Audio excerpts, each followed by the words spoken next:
Well, hello guys. So based on recent EU regulations, WPBay complies and it adds a new feature, right of withdrawal for all EU-based customers. So if you are an EU-based customer, you will be able to withdraw from contract on WPBay. This means that you will get an instant refund for your order. However, you will need to be sure that the product which you purchased or any product from the order were not downloaded, the purchase code hasn't been viewed, and the purchase code hasn't been activated on any servers and any installations.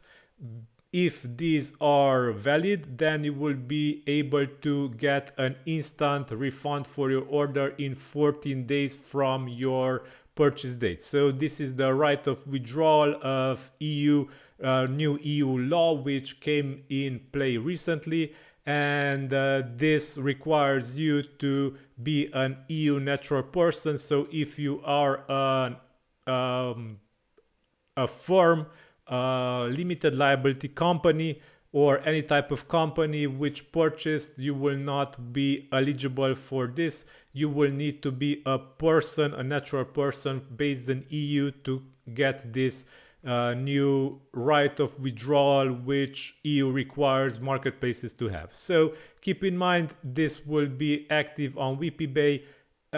So just to know, if you are a seller and you see instant refunds, it is because EU customer requested a refund, but you will be able to rest assured that the product hasn't been downloaded, the purchase code hasn't been viewed, and it hasn't been activated on any servers. So this is all. Thank you for watching. Bye bye.